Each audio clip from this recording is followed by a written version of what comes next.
Dahan-dahang gumapang ang liwanag ng bukang liwayway. Ang gintong sinag ng araw ay nagsimulang humaplos sa munting barangay na iyon.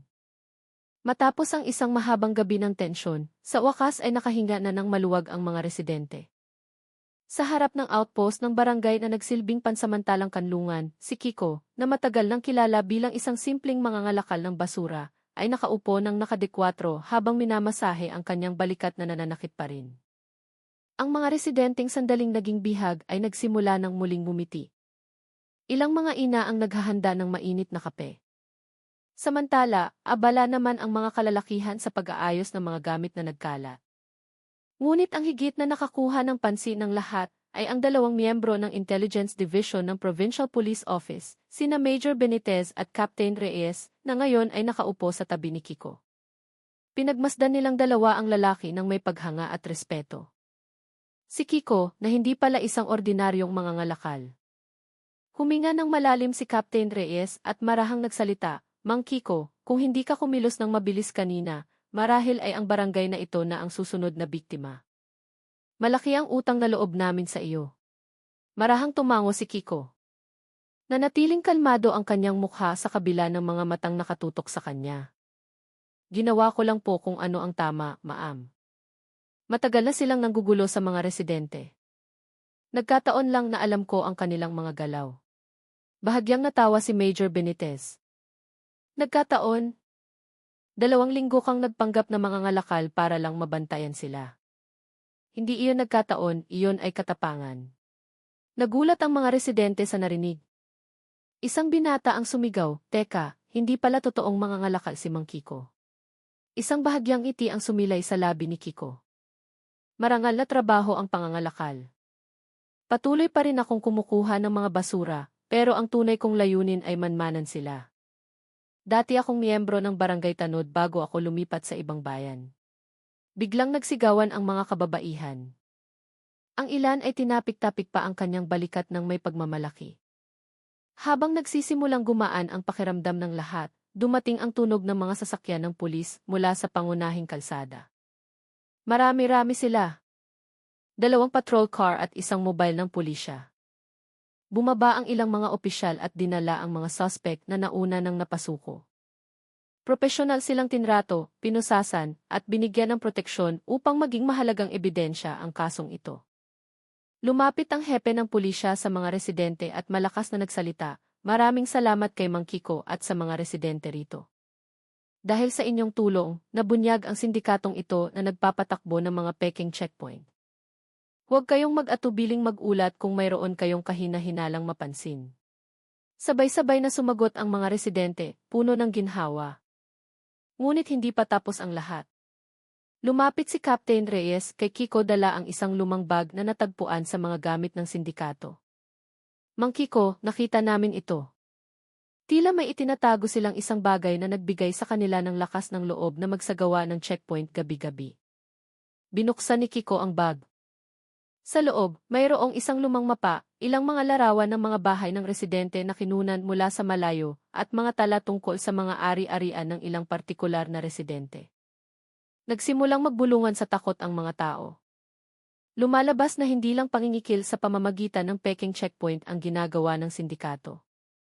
Nagpaplano rin sila ng isang malaking pagnanakaw sa susunod na gabi, gamit ang checkpoint bilang diversion. Tinitigan ni Kiko ng malalim ang mapa. "Kaya pala may kakaiba sa pakiramdam ko mula pa sa simula. Hindi lang pera ang habol nila, minamapa nila ang mga residente. Mabuti na lang at mabilis tayong kumilos." Sinabi ni Major Benitez, kung hindi napansin ni Mang Kiko ang kanilang pattern at hindi sinimulan ang pagpapanggap, maaaring malaking target ang barangay na ito. Lalong lumaki ang pasasalamat ng mga residente. Kinaumagahan, nagtipon ang mga residente sa bulwagan ng barangay. Umakyat sa isang maliit na entablado ang kapitan ng barangay at may inihayag. Simula sa araw na ito, bibigyan si Mang Kiko ng opisyal na tungkulin bilang voluntaryong tanod ng ating barangay. Bibigyan natin siya ng maliit na sahod, ngunit ang aming karangalan at pasasalamat ay hindi kailanman magiging sapat para tumbasan ang iyong ginawa. Nagpalakpakan ng malakas ang mga residente. Si Kiko, na karaniwang nakayuko, ay itinaas na ngayon ang kanyang ulo. Ilang mga bata pa ang yumakap sa kanya at nagsabi, "Si Kuya Kiko ang aming bayani." Ngumiti siya, ang kanyang mukha ay kasing lambot ng dati. "Hindi ako bayani, mga anak. Isa lang akong ordinaryong tao na ayaw makitang sinasaktan ang kanyang komunidad." Pagsapit ng hapon, ang munting barangay ay muling nabuhay ng payapa. Naglaro ang mga bata, sama-samang nagluto ang mga ina. Nagtipon ang mga ama habang kinukumpuni ang nasirang outpost. Naglakad si Kiko sa gitna nila, dala ang kanyang sako gaya ng dati. Ang pagkakaiba lang, ang laman ng kanyang sako ngayon ay hindi lang mga basura, kundi isang bagong diwa para protektahan ang kanyang komunidad. Huminto siya sandali at tumingala sa langit na nagsisimula ng maging kulay kahel. "Mukha siguro akong mangangalakal, pero ang biyaya at tadhana pala ay maaaring magmula kahit saan," bulong niya sa sarili. Sa di kalayuan, umalingaw ang tawag para sa pagdarasal sa gabi, malambing at nakakapagpakalma. Isang pagtatapos na napaka-Pilipino, mainit, nagkakaisa, at puno ng pag-asa. At mula sa araw na iyon, ang pangalan ni Kiko ay hindi na lamang isang ordinaryong mangangalakal, kundi ang tagapagbantay ng barangay na nagligtas sa lahat mula sa kasamaang nagtatago sa likod ng mga iligal na checkpoint. Ang malamig na hangin ng gabi ay dahan-dahang humahampas sa kahabaan ng Maharlika Highway na nagsisimula ng maging tahimik. Karamihan sa mga ilaw sa poste ay patay, na nag-iiwan ng mahabang madilim na guhit na tanging nililiwanagan ng madilaw na sinag mula sa mga malalaking truck. Sa loob ng mataas na kabina ng isang container truck, isang dalagang babae na may maayos na nakataling buhok ang tuwid na nakaupo. Ang kanyang mga kamay ay matatag na nakahawak sa manibela. Ang pangalan niya ay Ria Santos, 27 taong gulang.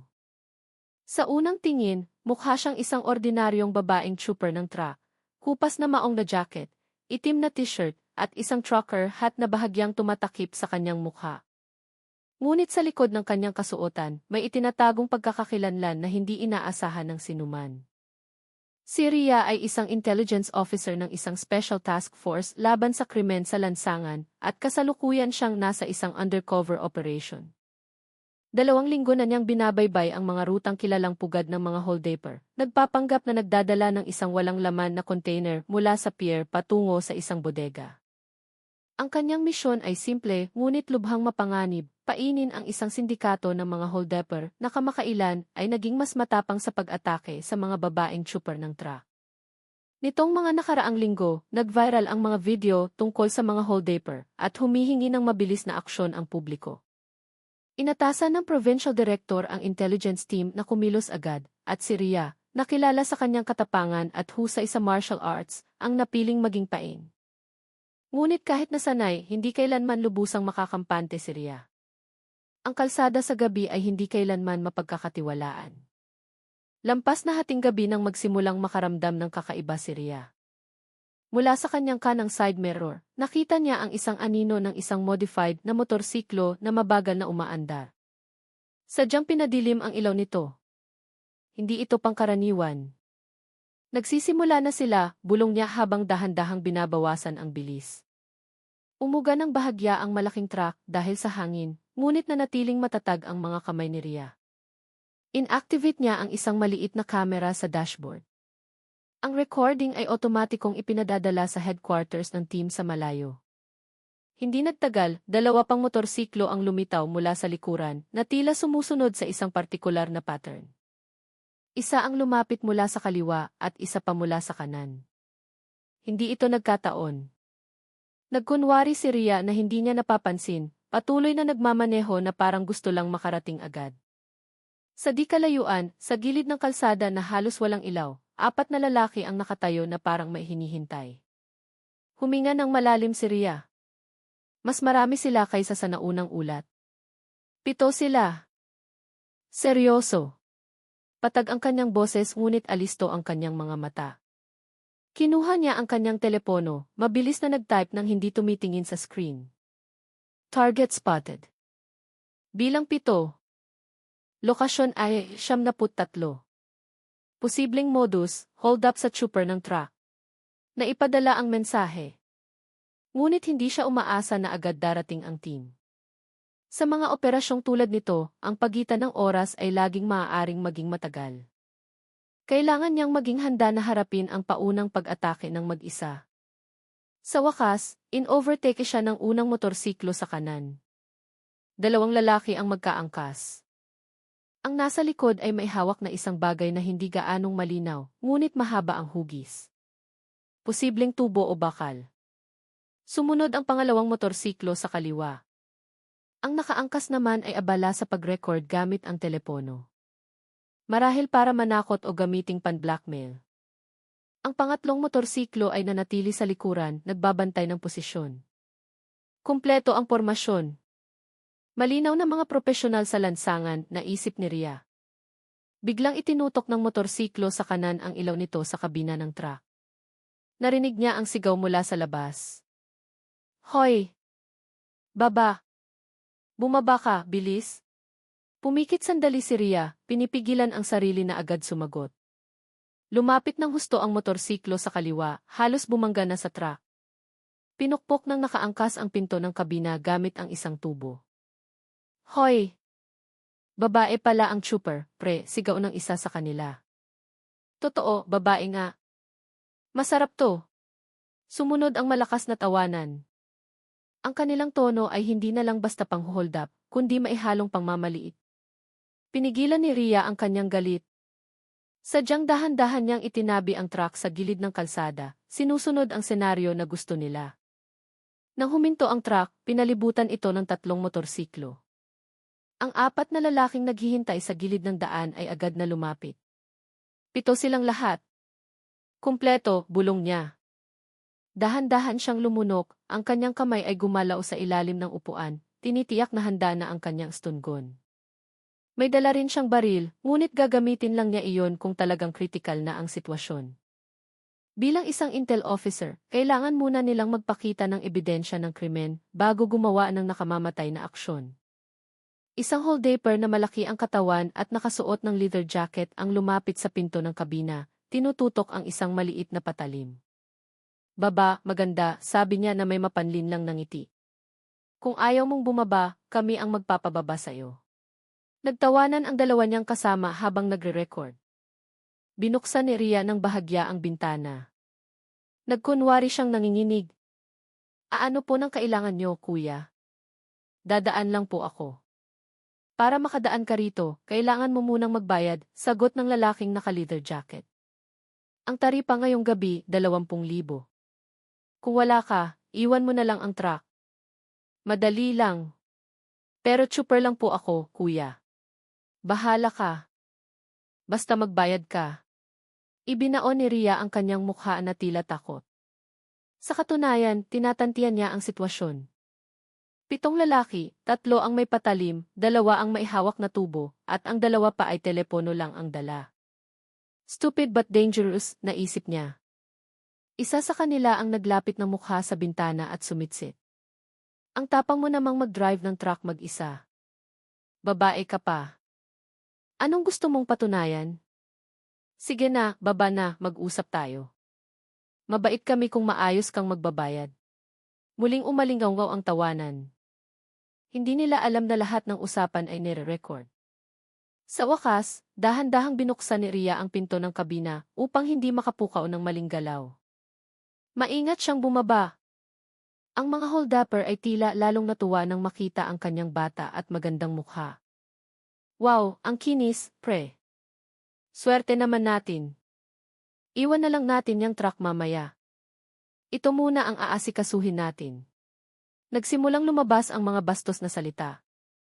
Tiningnan sila ni Ria isa-isa. Ginawa niyang mahina ang kanyang boses. Kuya, wag po kayong bastos. Nagtatrabaho lang po ako.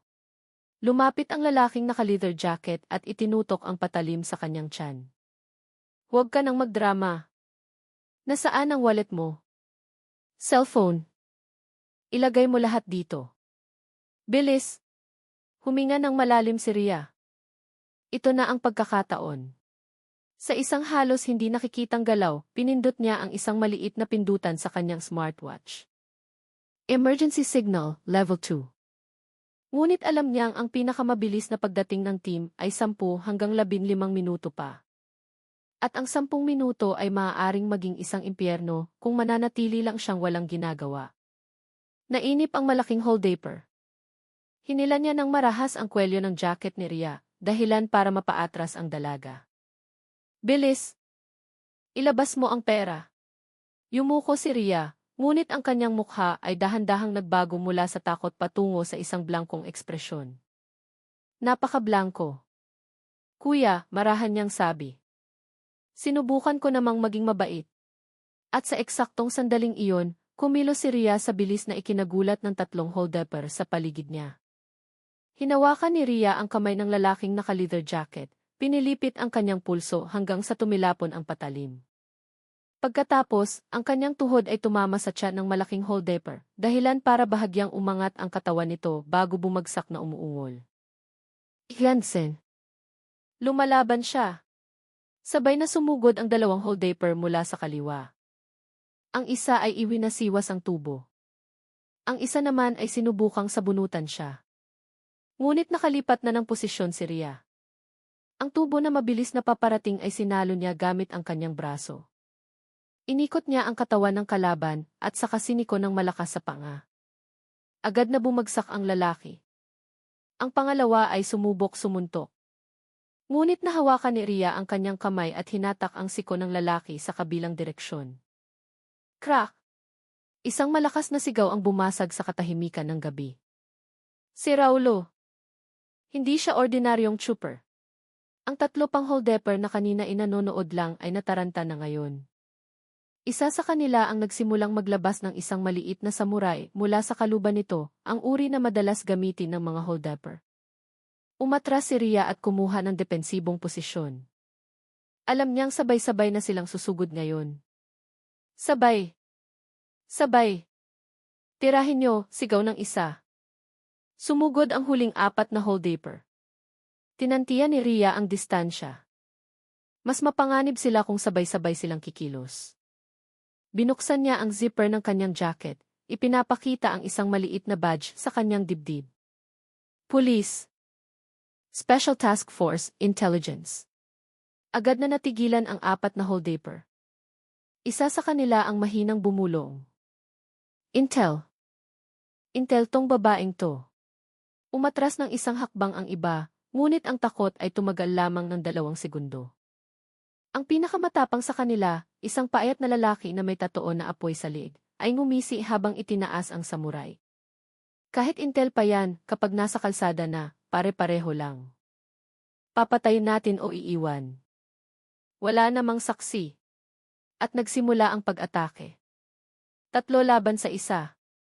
Ang hiwa ng samurai ay humaging patungo sa ulo ni Ria. Mabilis siyang yumuko, sinipa ang tuhod ng kalaban, dahilan para bumagsak ang lalaking may tatoo. 2 holdapper ang sumugod mula sa likuran, ngunit umikot si Ria at sinipa sa dibdib ang isa sa kanila, dahilan para tumalsik ito.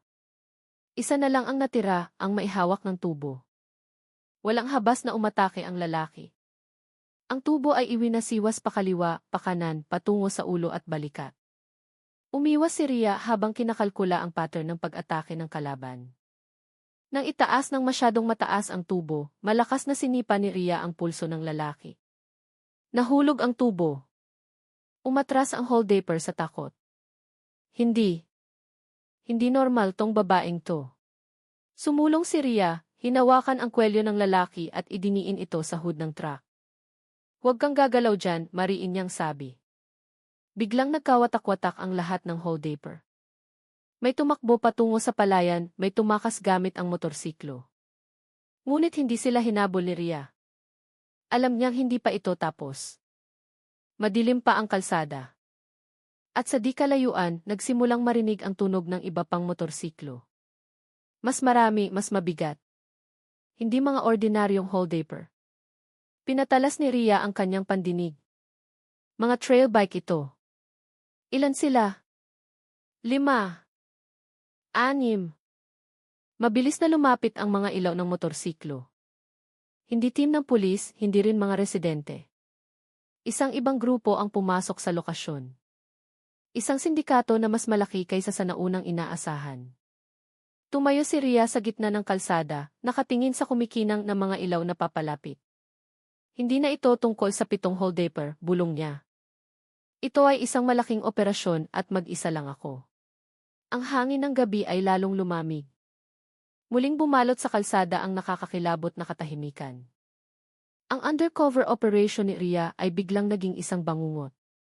Ang ugong ng mga trail bike ay lalong lumalakas, niyayanig ang lupang nagsisimula ng mamasa dahil sa hamog ng gabi. Ang mga ilaw nito ay tumago sa kadiliman, bumubuo ng silweta ng 6 na lalaking malalaki ang katawan na may mga full-face helmet at makakapal na jacket. Malayo sa itsura ng mga amateur na holdaper kanina. Inayos ni Rhea ang kanyang paghinga. Ito ang malalaking isda. Paanong na-report ito bilang isang maliit na grupo lamang? Huminto ang mga motorsiklo sa isang pabilog na pormasyon. Isa sa kanila ang bumaba at tinanggal ang kanyang helmet. Ang kanyang mukha ay matigas, puno ng tatoo, at ang kanyang tingin ay kasintalim ng isang mabangis na hayop. Ang pangalan niya ay Dante, ang pinuno ng pinakamalaking sindikato ng mga holdaper na naghahari sa kahabaan ng Maharlika Highway. Tinatawag siyang Dante Apoy Reyes dahil sa kanyang kalupitan at galing sa paglaho. Naglakad si Dante habang iwinawasiwas ang isang kadenang bakal. Ikaw pala ang nagpabagsak sa mga bata ko, sabi niya. Malalim ang kanyang boses. Hindi sumagot si Rhea. Tumayo lang siya ng tuwid. Pinaningkitan siya ng mata ni Dante. Maganda ka, pero intel, no? Kaya pala matapang. Lumapit pa siya. Pero nagkamali ka. Ang gabing ito ay hindi tungkol sa simpleng holdapan. Teritoryo namin ito at pumasok ka sa kulungan ng tigre. 4 pang lalaki ang bumaba mula sa kanilang mga motor, dala ang mga matutulis na armas, itak, kadena, at mahabang tubo. Umatras si Rhea ng isang hakbang. Alam niyang imposible itong laban na mapanalunan ng mag-isa sa pisikal na paraan. Kailangan niyang maging matalino, guluhin ang kanilang atensyon, gamitin ang mga taktikang paulit-ulit niyang sinanay. Ngunit bago pa siya makapagpasya, itinaas ni Dante ang kadena sa ere at nagsabi, mga bata, hawakan niyo siya. Kung totoong intel yan, kailangan natin siyang tapusin bago dumating ang mga pulis. 3 lalaki ang agad sumugod. Ang una ay iwinasiwas ang itak patungo kay Rhea mula sa kaliwa. Ang pangalawa ay tumalon at sumipa patungo sa kanyang dibdib. Ang pangatlo ay umatake mula sa likuran gamit ang tubo. Ngunit nahulaan na ni Rhea ang pattern ng pag-atake ng grupo. Yumuko siya, iginilid ang kanyang paa pa kanan, at saka malakas na sinipa ang tuhod ng umaatake gamit ang itak, dahilan para bumagsak ang lalaki at tumilapon ang kanyang sandata. Ngunit masyadong mabilis ang pangalawang atake. Ang sipa ng ikalawang lalaki ay tumama sa balikat ni Rhea, dahilan para siya'y mapaatras at halos mawala ng balanse. Isang matinding kirot ang kanyang naramdaman. Ngunit bumangon siyang muli. Ang tubo mula sa likuran ay malakas na humampas. Sa pagkakataong ito, nagawa ni Rhea na salagin gamit ang kanyang braso, ngunit malakas ang impact at nagpanginig sa kanyang kamay. Mahinang tumawa si Dante. Kamusta, miss? Gusto mo pa ring magpakabayani?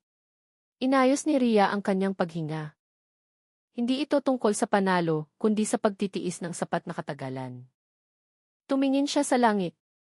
2 minuto pa, dapat ay darating na ang team. Ngunit ang 2 minuto ay maaaring parang habang buhay. Muling pinalibutan si Rhea ng 3 holdaper. Umatras siya hanggang sa ang kanyang likod ay sumayad sa katawan ng container truck. Tumutulo ang pawis sa kanyang noo kahit malamig ang hangin. Lumapit si Dante habang pinapaikot ang kanyang kadena. Magaling ka, pero mag-isa ka lang. Halika, ako na ang tatapos sa'yo. Iwinasiwas niya ang kadenang bakal ng buong lakas. Mabilis na yumuko si Rhea. Tumama ang kadena sa gilid ng truck, lumikha ng isang malakas na kalabog. Natuklap ang pintura. Sinubukan ni Rhea na lumaban sa pamamagitan ng isang mabilis na suntok sa panga ni Dante. Ngunit malakas ang lalaki. Sobrang lakas. Bahagya lang gumalaw ang katawan ni Dante. Pagkatapos ay gumanti siya ng isang malakas na sipa sa tiyan ni Rhea. If! Napaluhod si Rhea. Nahirapan siyang huminga. Agad siyang hinawakan ng 2 holdaper sa magkabilang braso at pilit na hinila patalikod, pinipigilan siya. Lumapit si Dante na may malamig na tingin. Intel ka nga, pero tao ka pa rin. At ang tao, namamatay. Itinaas niya ang kadena. Nang malapit nang bumagsak ang kadena, isang sirena ang bumasag sa katahimikan ng gabi. Wiw wiw! Ang tunog ng sirena ay sumira sa katahimikan. Ang mga ilaw na pula at asul ay lumitaw mula sa dulo ng kalsada, papalapit ng napakabilis. Nagmura si Dante. Bilis! Alis! Ngunit huli na ang lahat. 4 na patrol car at 2 motor ng pulis ang pumalibot sa lugar mula sa 2 direksyon. Bumaba ang Special Task Force Team na may kumpletong armas, tinututok ang kanilang mga tactical light. Ibagsak ang mga armas. Itaas ang mga kamay, sigaw ni Major Benitez, ang pinuno ng operasyon at malapit na kasamahan ni Ria. Lumingon si Dante, puno ng galit ang kanyang mukha. Gumawa siya ng isang desperadong hakbang. Sa isang malakas na sigaw, hinila niya si Ria sa harapan at ikinulong ang liig nito gamit ang kadena, ginawa siyang panangga. Lahat kayo umatras, sigaw ni Dante. Kung hindi, babaliin ko ang liig ng intel na to ngayon din. Pinigilan ng mga pulis ang kanilang pagputok. Nasasakal si Ria ngunit nanatiling kalmado. Naghihintay siya ng pagkakataon. Masyadong mataas ang pagkakahawak ni Dante. Isang posisyon na maaaring pagsamantalahan. Itinaas ni Major Benitez ang kanyang kamay. Kalma, Dante. Anong gusto mo? Gusto ko ng daan palabas. Ihanda niyo ang isang motor. Kung hindi, mamamatay tong intel na to. Nagkatinginan ang mga pulis. Halatang desperado na si Dante at gagawin ang lahat. Bumulong si Major Benitez sa radyo. Lahat ng sniper, standby. Huwag pumutok hanggat hindi siya gumagalaw ng posisyon. Ngunit patuloy na lumilipas ang oras. Lalong nanghihina si Ria. Bumibigat ang kanyang paghinga. Nagsisimulang lumabo ang kanyang paningin, ngunit hindi pa siya sumusuko. Naalala niya ang pinakapangunahing pagsasanay, gamitin ang kahinaan ng kalaban. Bawat tao ay mayroong blind spot. Nang bahagyang lumuwag ang kadena ni Dante, ilang sentimetro lang, iyon na ang kanyang pagkakataon. Sa huling lakas na natitira, itinaas ni Ria ang kanyang paa at sinipa ang binti ni Dante, sa kapilit na ibinagsak ang sarili pasulong. Ang epekto ay nakakagulat. Ang kadenang kanina ay nakadiin sa kanyang liig ay nahatak pasulong, dahilan para mawala ng balanse si Dante. Otomatikong iniunat ni Dante ang kanyang braso para saluhin ang pagbagsak, at iyon na ang pagkakataon. Take the shot, sigaw ni Benitez. Bang! 2 tumpak na putok ang tumama sa braso ni Dante at ng isa niyang kasama. Nabitawan nila ang kanilang mga armas. Bumagsak si Dante, umuungol at hawak ang kanyang duguang braso. Mabilis na kumilos ang ibang mga pulis, pinilipit ang mga kamay ng natitirang miyembro ng gang at pinusasan sila isa-isa. Napaupo si Ria sa lupa, nang hihina, umuubo habang hawak ang kanyang leg. Tumakbo si Benitez papalapit. Ria, ayos ka lang? Tumango si Ria habang bahagyang umingiti. Mission accomplished, sir. Ilang oras matapos ang insidente, sumikat na ang araw. Ang Maharlika Highway ay naging mainit at hindi na nakakatakot tulad kagabi. Nakaupo si Ria sa ambulansya na may benda sa braso. Nagdatingan ang mga residente sa paligid. Ilang mga trooper ng truck ang tumapik sa kanyang balikat, nagbibigay ng suporta at pasasalamat. Salamat, ma'am. Kung ganito lagi, magiging ligtas ang kalsada natin, sabi ng isang matandang trooper. Umiti lang si Ria. Para sa kanya, ang mga salitang iyon ay mas mahalaga kaysa sa anumang parangal. Dinala si Dante at ang kanyang grupo sa headquarters. Agad na inasikaso ang kanilang kaso dahil ito ay isang malubha at organisadong krimen. Tumayo si Benitez sa tabi ng ambulansya. Magaling ka ngayong gabi. Ang sabi sa paunang ulat, maliit na grupo lang sila. Huminga ng malalim si Ria. Ibig sabihin, mayroon pa tayong kailangang buwagin, sir. Tumango si Benitez. Pero sa ngayon, magpahinga ka muna. Sobra-sobra na ang ginawa mo. Tumingin si Ria sa langit ng umaga. Dahan-dahang gumagapang ang kulay kahel. Alam niyang puno pa rin ng panganib ang mundo. Ngunit alam din niyang marami sa Pilipinas ang handang magprotekta, kabilang na siya. At nang gabing iyon, sa G-73, isang babaeng trooper ng truck na isa palang intel officer ang nagtagumpay na ibalik ang pag-asa ng marami para sa kaligtasan sa kalsada. Nang gabing iyon, ang hangin sa bakuran ng bahay ni Ria ay kakaibang mas tahimik kaysa sa karaniwan.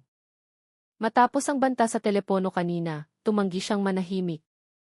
Umupo siya sa isang maliit na mesa, binuksan ang mga file mula sa interogasyon ni Dante at ang kanyang mga tala sa investigasyon sa loob ng ilang linggo.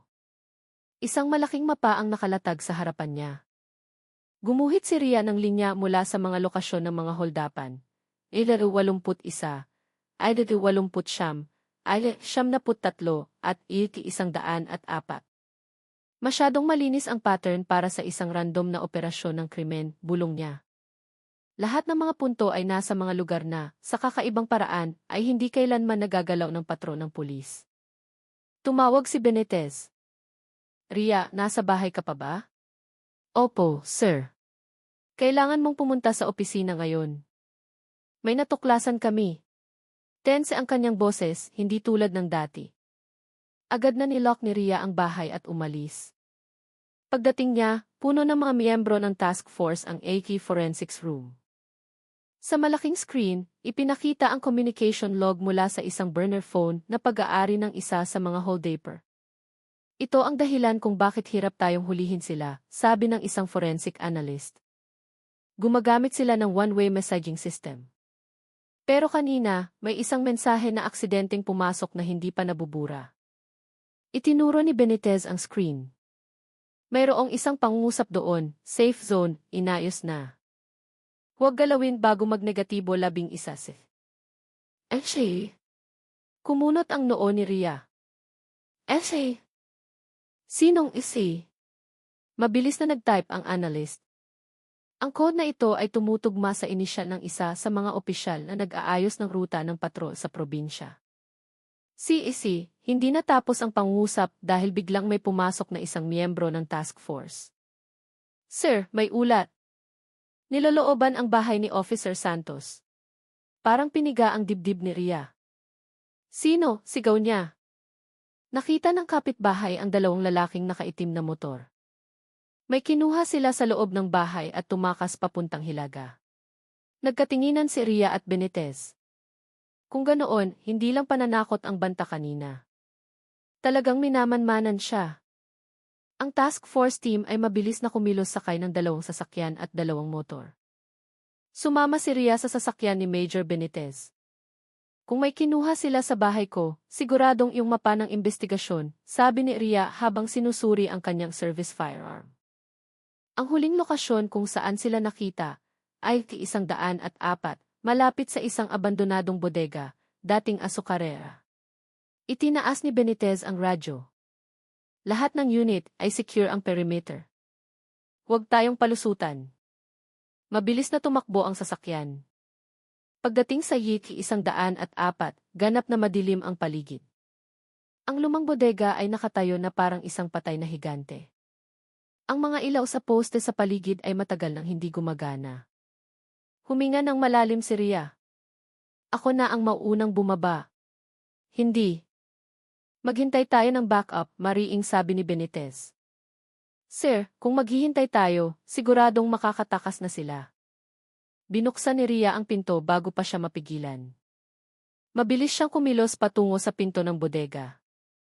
Sa loob, malamig, maalikabok at amoy kalawang. Hawak ni Ria ang isang maliit na flashlight, tinatahak ang madilim na pasilyo.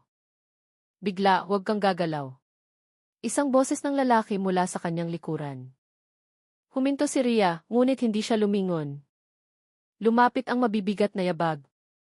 May isang taong nagtutok ng baril sa kanyang likuran. Mabilis ka palang dumating, Ria, sabi ng boses.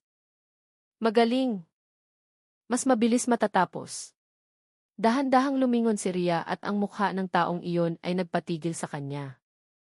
Si Police Captain Romy, ang senior officer na namamahala sa pag-aayos ng mga ruta ng patrol. Ang taong iginagalang ng lahat. Ang taong mukhang pinakamalinis. Nagitngit ang mga ngipin ni Ria. Kaya ikaw pala ang nasa likod ng lahat ng ito. Ngumisi ng malamig si Romy. Masyado kang matalino, miss. Iyan ang problema sa'yo. Bakit mo ginawa to? Tanong ni Ria, mababa ang kanyang boses. Pakikipagsabuatan sa gang ni Dante. Umiling si Captain Romy habang nagsisindi ng sigarilyo. Negosyo lang to. Alam mo naman, hindi kalakihan ang sahod ng pulis. Pero ang pera mula sa black market, mula sa proteksyon sa mga holdaper, sa pagpapalitan ng mga ninakaw na gamit, billions yan, Ria. Lalong humigpit ang hawak ni Ria sa kanyang baril. At tinatakpan mo ang mga ruta ng patrol para malayang makakilos ang mga holdaper. Tama, sagot niya ng kaswal. Si Dante ay isang asset. Kaya noong muntik mo nang mabuwag ang lahat, napilitan akong bantaan ka ng kaunti. Pero matigas ang ulo mo. Kaya dito na ito magtatapos. Nang itutok niya ang baril sa ulo ni Ria, bang! Isang putok ang bumasag sa hangin. Hindi pa tungo kay Ria, kundi sa baril ni Romy na nagpatilapon dito. Lumingon si Ria. Lumitaw si Benitez kasama ang task force team. Captain Romy. Ibaba mo ang armas. Arestado ka sa kaso ng pagtataksil at koneksyon sa mga kriminal sa kalsada. Dumura si Romy sa sahig. Akala niyo tapos na to? Tumakbo siya sa likod ng isang haligi, inihanda ang kanyang reserbang baril. Nagsimula ang putukan. Sumilong si Ria sa likod ng isa pang haligi, gumaganti ng putok ng may tumpak na puntirya. Napuno ang bodega ng malalakas na alinggaw ng mga putok. Hanggang sa wakas, bang! Isang putok mula kay Ria ang tumama sa binti ni Romy. Bumagsak siya. Tumilapon ang kanyang baril. Agad siyang pinusasa ng mga operatiba. Tiningnan ni Romy si Ria nang may tinging puno ng galit. Akala mo nanalo ka? Wala ka pang nakikita sa lawak ng network na to. Ngunit sumagot lamang si Ria, hindi ko kailangang makita ang lahat. Sapat ng isa-isang bumagsak ang mga taong tulad mo. Yumuko si Romy habang inilalabas siya. Kinaumagahan, isang maliwanag na langit ang sumalubong. Nakatayo si Ria sa isang maliit na pier malapit sa headquarters, pinagmamasdan ang pagsikat ng araw. Lumapit si Benitez, dala ang 2 tasa ng kape. At least, nahuli na natin ang isang maliit na utak, sabi niya. Pero hindi ang pinakamalaking utak, sagot ni Ria. Pero dahil sa'yo, kalahati ng network ng mga holdupper ay bumagsak na. At mayroon na tayong lead patungo sa mga mas mataas pa. Umiti ng bahagya si Ria. Mahabang paglalakbay pa ito, sir. Laging mahaba kapag tama ang ating intensyon. Pinagmasdan nila ang dahan-dahang pagtaas ng araw. Ang Pilipinas ay mayroon pa ring madilim na panig, ngunit laging mayroon ding mga taong matapang na nagsisindi ng ilaw.